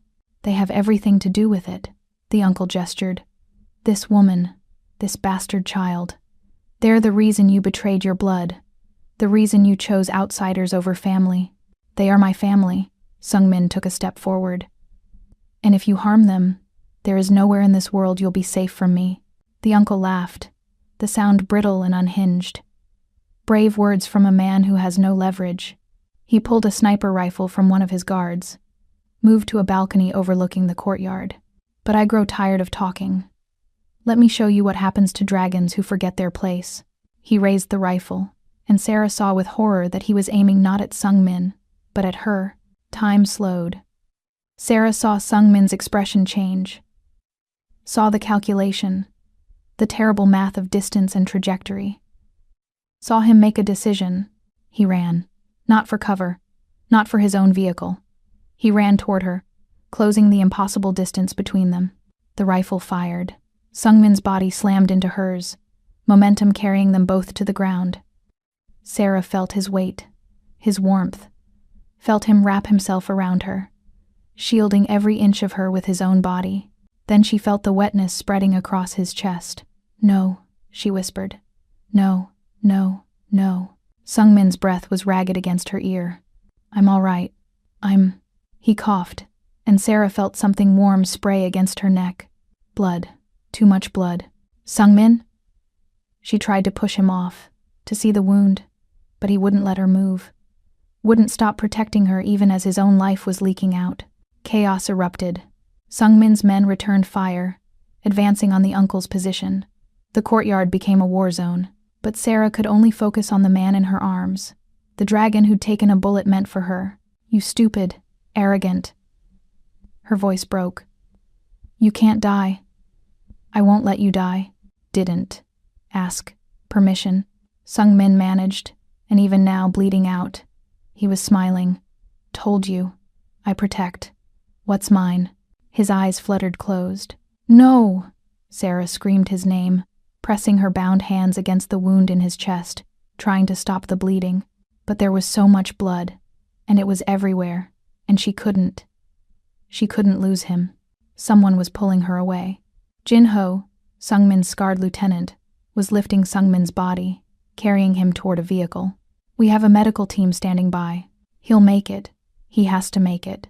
Sarah was shoved into the same vehicle, Toby pressed against her side. She watched Jin-ho and another man work on Sungmin, applying pressure, starting an IV, their movements practiced and desperate. The dragon's face was gray, his breathing shallow. "Stay with me," Sarah begged, taking his hand in her bound ones.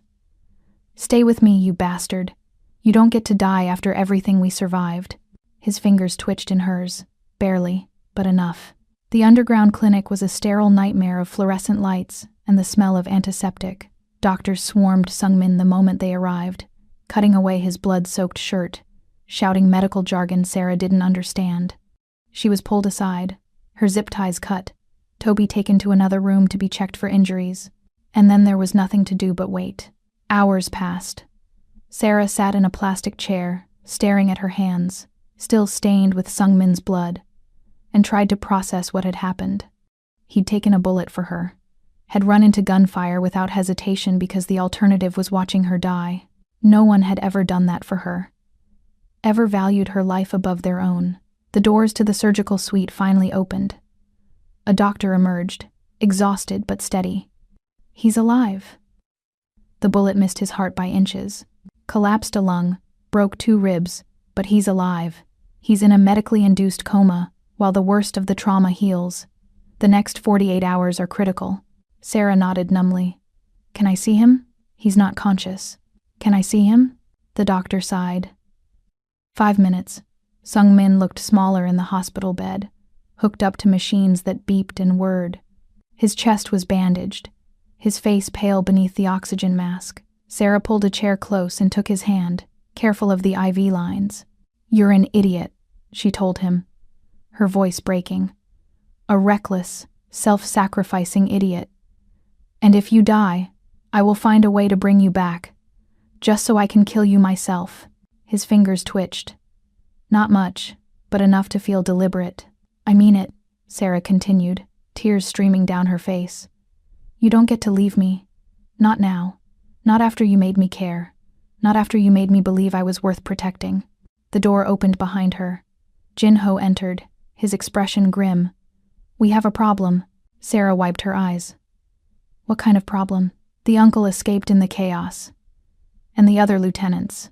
Jin-ho's jaw clenched. They're questioning whether to continue supporting Sungmin. With him in a coma, with his leadership compromised, they're wondering if it's time to divide the territory, to take what they can before everything collapses. Like hell. Sarah stood, squaring her shoulders. "Where are they?" "The conference room." "But Sarah, you can't. Watch me."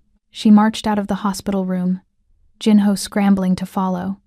The conference room was down a sterile hallway, behind reinforced doors. Sarah didn't knock. She slammed them open, the sound making every head turn. 12 of Sung Min's top lieutenants sat around the table. Hard men, dangerous men.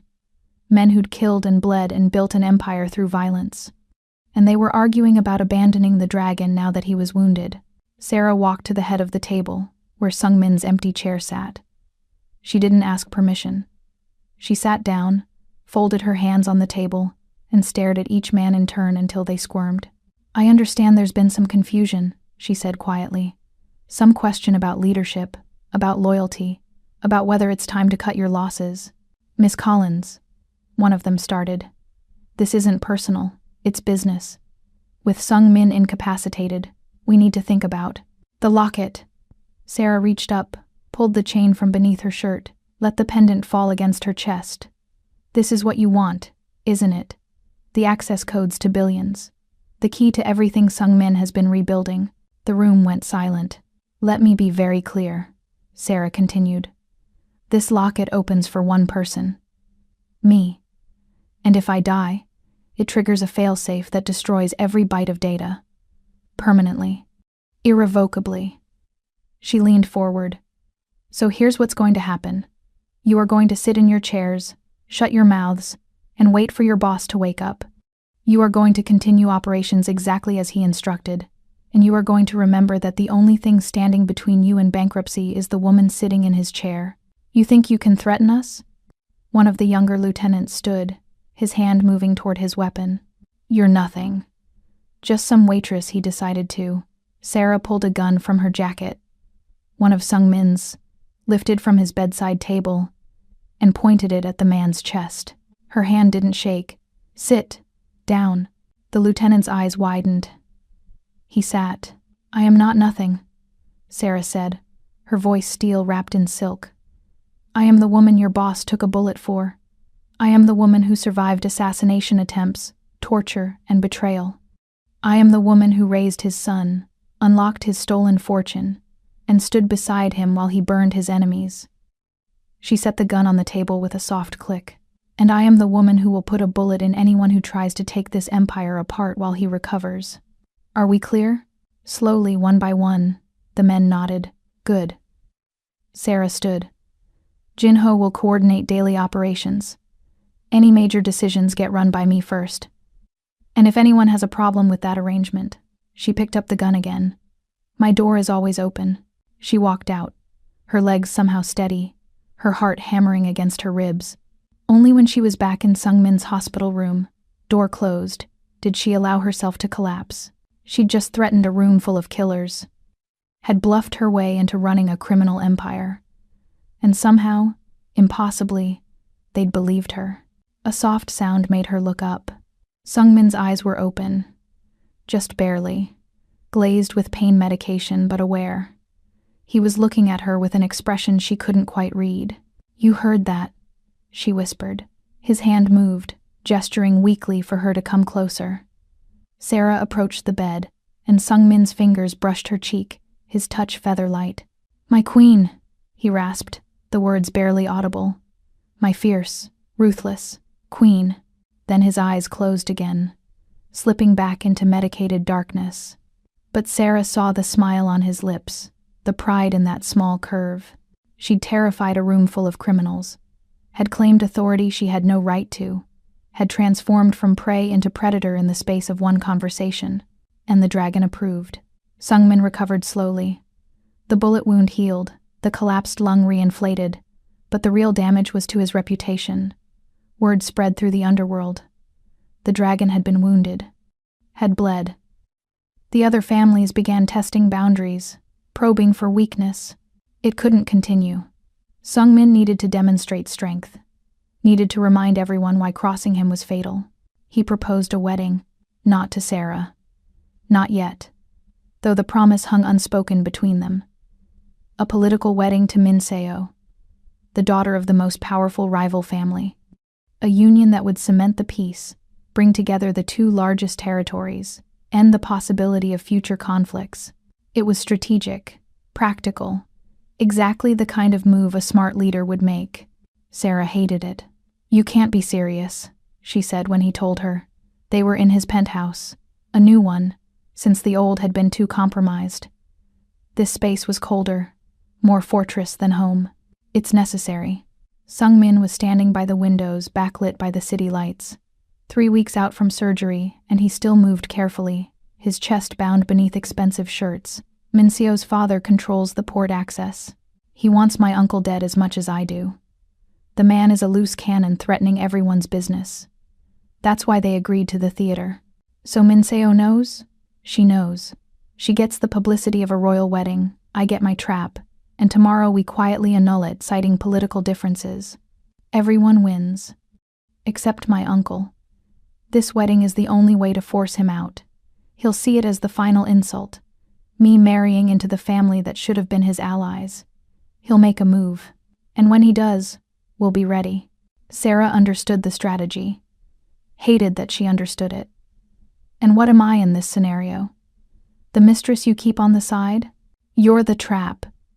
Sung-min crossed to her, his hands framing her face. The wedding is theater. A performance to draw out my enemies. But you, his thumb traced her lower lip. You're the weapon they won't see coming. Explain. Over the next hour, Sung-min laid out his plan. The wedding would be held at the most prestigious venue in Chicago, a cathedral that had been neutral ground for decades. Every major family would attend, along with their security, their allies, their power structures. It would be the largest gathering of criminals in the city's history, and Sarah would be there. Not as a guest, not as Sung-min's partner. As a server. You want me to waitress your wedding, Sarah said flatly. I want you in position where no one will notice you. Sung-min pulled out building schematics, photographs, detailed plans. My uncle will be there. He won't be able to resist seeing me marry someone else, seeing his nephew claim the victory that should have been his. He'll hide among the guests, disguised, protected. But he'll be there. And when you identify him, you'll already be armed. You'll already be close. And you'll do what needs to be done.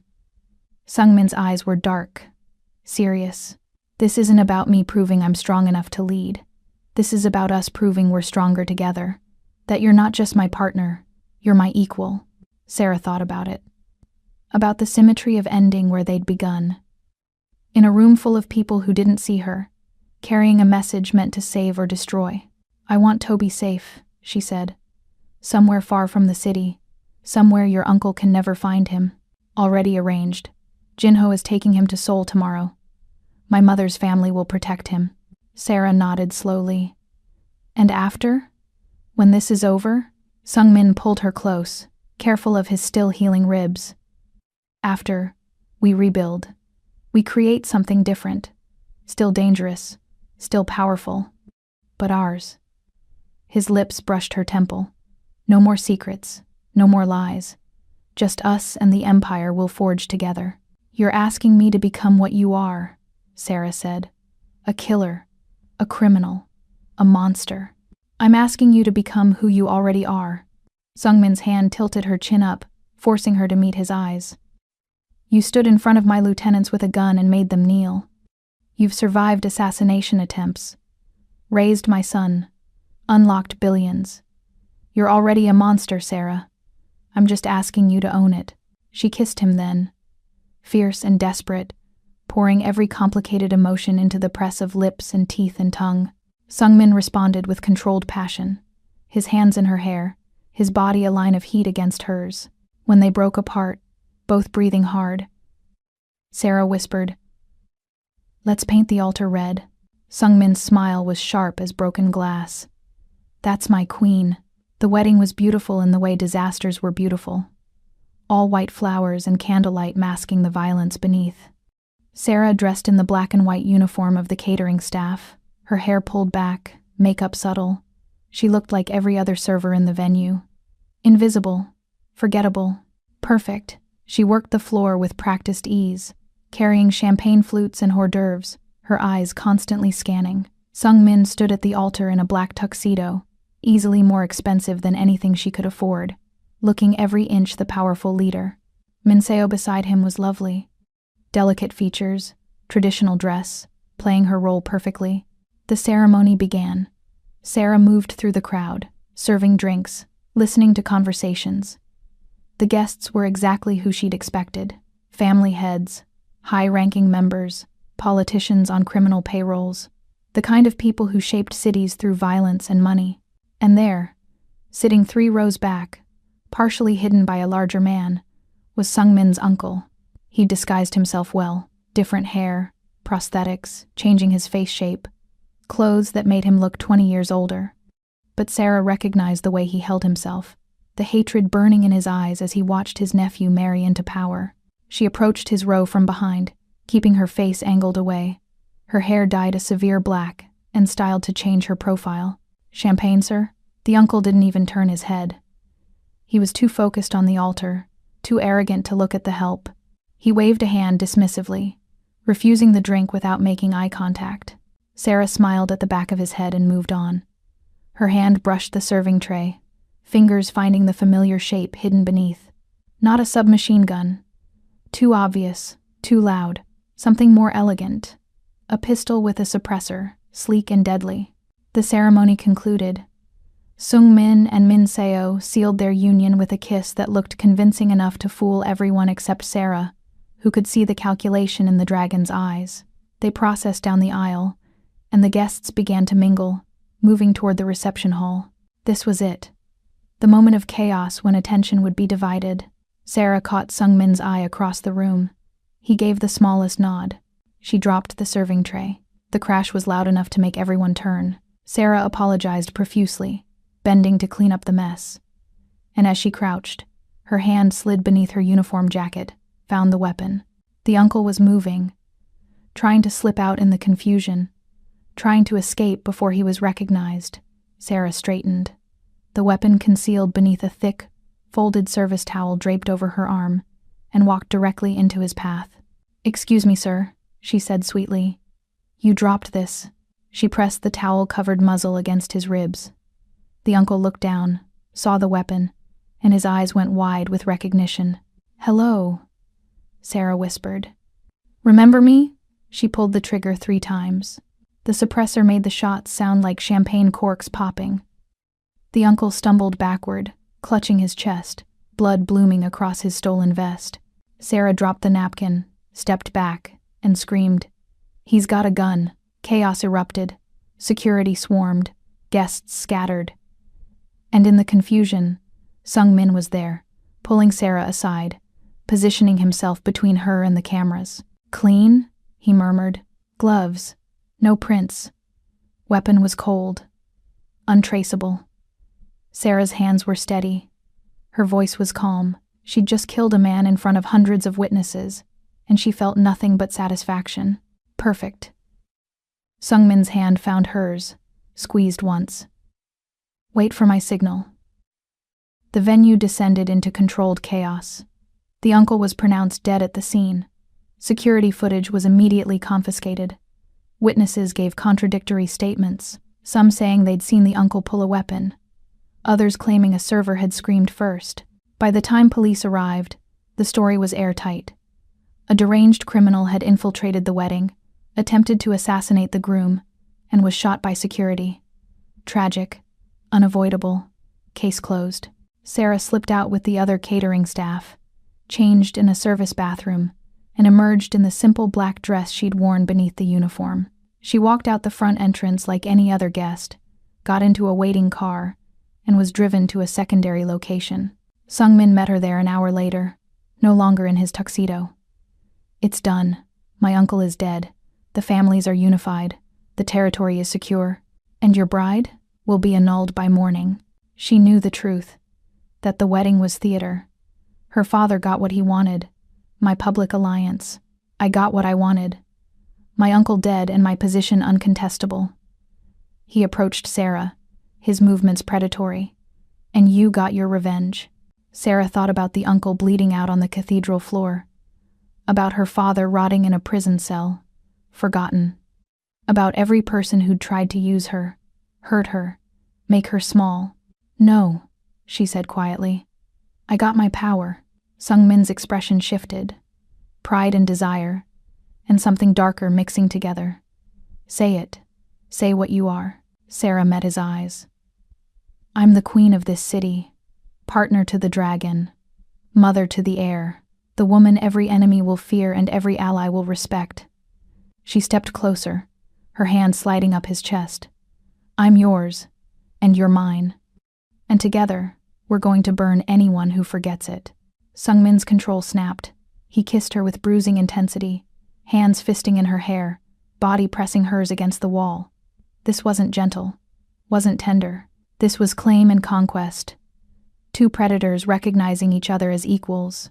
When they broke apart, Sarah's lips were swollen, her dress askew.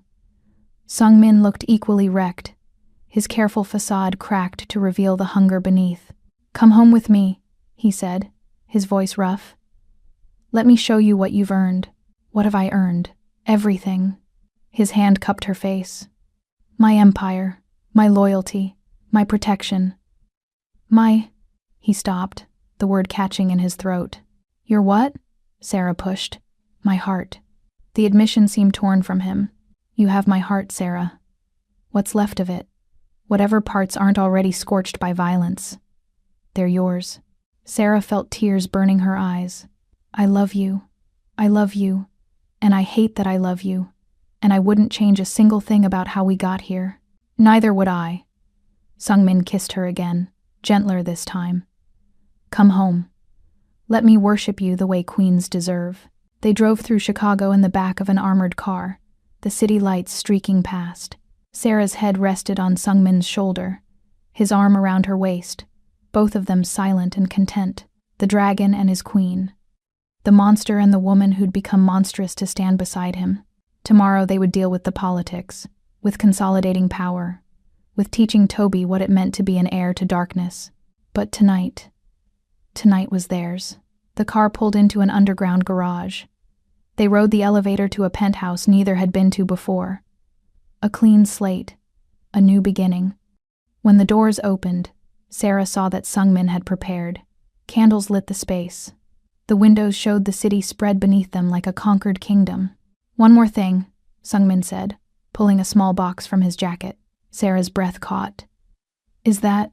The debt is paid, he said, echoing the words from their first meeting. Your father's betrayal, your years of suffering, everything you've survived.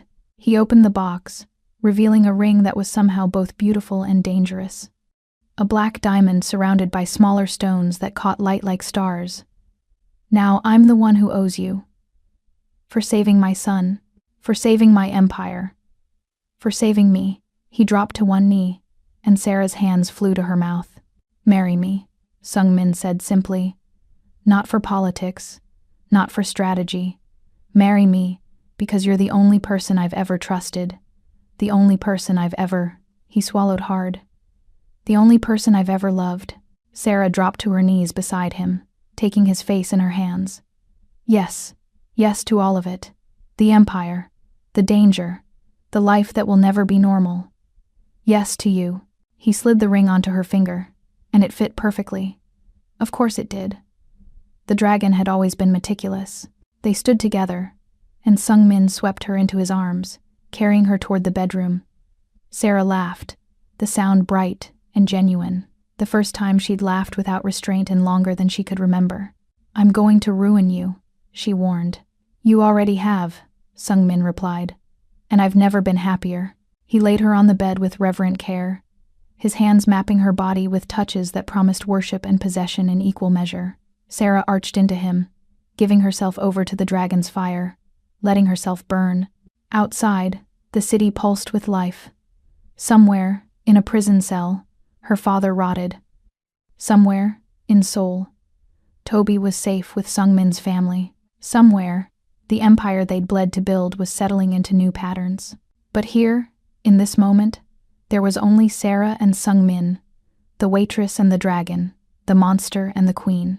And as he made love to her with devastating thoroughness, as he whispered promises and threats and declarations against her skin, Sarah knew with absolute certainty that she'd found exactly where she belonged. Not in safety, not in normalcy, but in the arms of a man who would burn the world to keep her breathing, who saw her darkness and called it beautiful, who made her feel powerful and precious and profoundly, violently loved. The dragon had claimed his treasure, and the treasure had claimed him right back. In the end, They were both exactly what the other needed. Fire and fury, passion and power, love wrapped in violence and sealed with blood. It wasn't a fairy tale. It was something darker, something truer. It was their story, and it was only just beginning.